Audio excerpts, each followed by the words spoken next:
welcome to episode 6. My name is Wes, and this is Island by Film. We're going to be doing something a little different today. We're going to be testing a DF96 MONOBATH on a film that is potentially over 40 years old. The film we're going to be developing is a Tri-X Pan 400, and what's unique about the MONOBATH is it's a single-step process. Right now I'm testing to make sure that my temperature is between 70 to 80 degrees Fahrenheit or 21 to 27 degrees Celsius. It's around 74 degrees, so I'm right in that range. I'm ready to develop. I'm going to be using the intermittent agitation process. There's basically 3 different ways you can do that. There's constant agitation, intermittent agitation, and minimal agitation. The constant agitation, as it would state, obviously agitates the film consistently throughout a 3-minute process.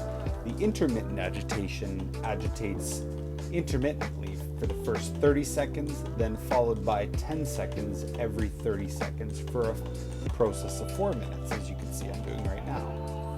Minimal agitation is a longer process and it lasts for 6 minutes, but right now we're going to be trying the intermittent agitation process right now.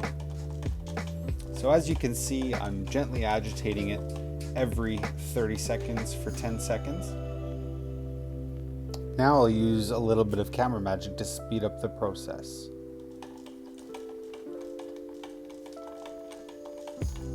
Now, just a little background on this film.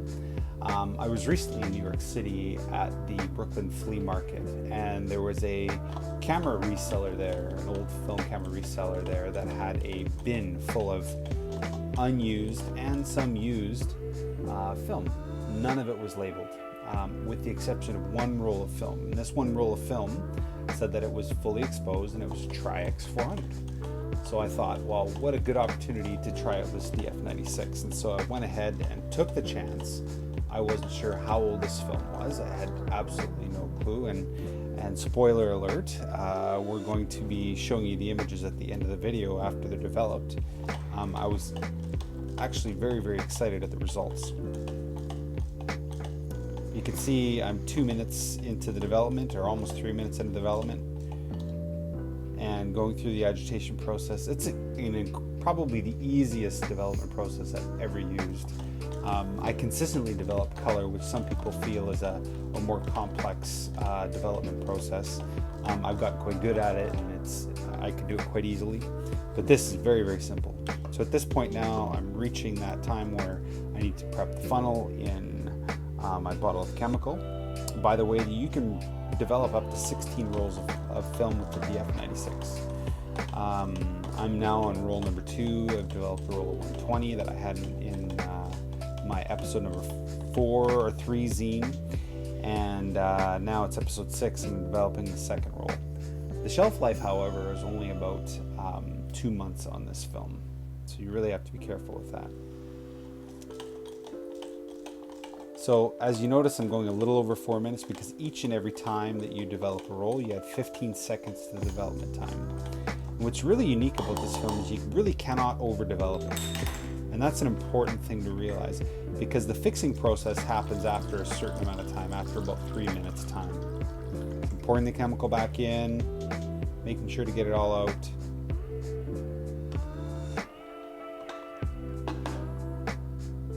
Stop the timer there. It's important too that you close the chemical lid back up again. You want to keep as little oxygen as possible. So right now I'm going through the washing process. Now the DF96 processing instructions say that archival washing occurs at room temperature under running water for 5 minutes, or fill an empty tank at least 10 times. So you can do one of, I used 5 minutes of the process. And I intermittently emptied the tank. As you can see, you don't have to be incredibly picky with this. It doesn't have to be an accurate process.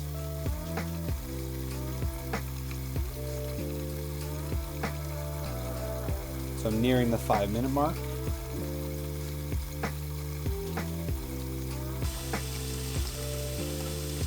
Once I reach that 5-minute mark, I'm going to stop the water from flowing, and I'm going to dump the remaining water out.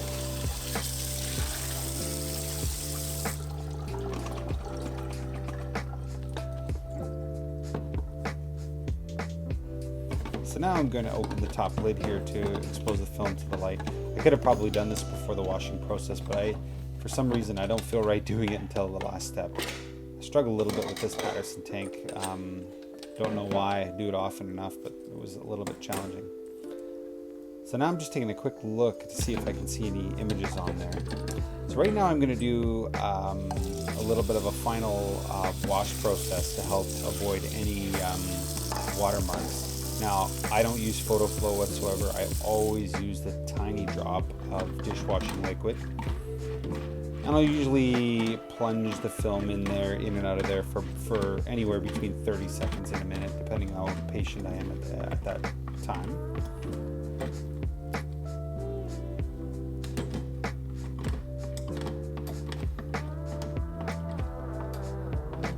So I'm stopping at about 38 seconds. Once again, it doesn't have to be totally exact. Now this is when the magic happens, and I realize that I've seen all of the images now on this roll of film. It's actually incredibly exciting to know that I'm the first person to see the images on this roll of film in likely 40 plus years. You'll see once I show you the actual images themselves why I think it's 40 plus years old, because the images themselves will tell the story on their own, I believe. So I'm giving them a quick squeegee here. I've got the Patterson squeegee, which I've had for a long time. Seems to do a good job. I usually squeegee it one direction and then flip the film over so I can get that top portion as well.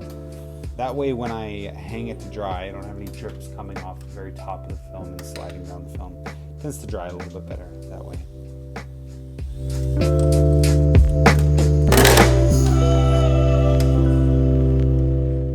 Now this first photograph is of two young black men fishing, likely in a pond somewhere in New York, somewhere in the mid-70s, I can imagine. When I look at the bikes there, they seem to be speaking of a certain time period, and even the dress, the cut-off shirt, and just it is definitely my favorite photograph in the entire series of photographs. Now these next two photographs were taken likely with a wide-angle lens, different lens than the previous photograph, although this came from the same roll of film. I really like how contrasty these images are. I love the focal point of the old gas pump in front of the house. Makes me wonder if that house was the actual gas station itself and it was a private person selling fuel on the side. Here's another angle of that same gas pump. Just a really classic look, but you can see the wide-angle lens distortion and of course that vignetting in the corners.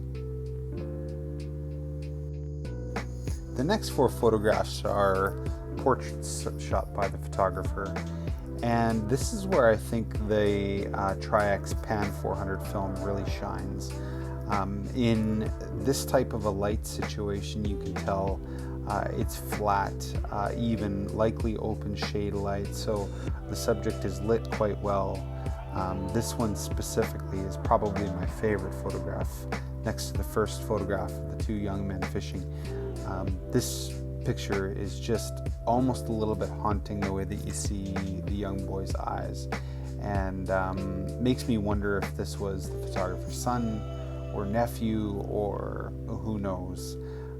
But I really like this one. This one is your quintessential stand, lean against the wall and smile type portrait, and yeah, I like it too because it kind of speaks of a certain time period.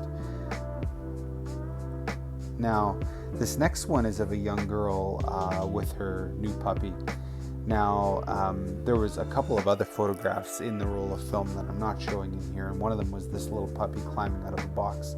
So I would imagine it was a brand new puppy, and I can just kind of picture that this roll of film was shot over a period of time, because there's some wildlife photographs of birds and everything like that in here. It's interesting. Now, this picture is of a young woman sunbathing. It makes me wonder why he photographed this, or she. I shouldn't assume that it's a he. It could be a she. Is it one of his family members? Is it his wife, possibly a girlfriend? Maybe he just liked the way that the light shone on her as he was kind of in the shadows there. So it's an interesting picture. Could tell a story. This one here is of a cemetery. Likely this would be the photograph that would really place this photographer the best. So if anyone out there sees this and has any indication of what this might be from, I would love to find that out. Please let me know. Now, this last photograph is of a photographer, likely a friend. They possibly were going on a photo walk because he's also carrying a camera and shooting. So this is really interesting to see. So once again, thanks for joining me on Island by Film. Remember, don't just take photographs, make photographs.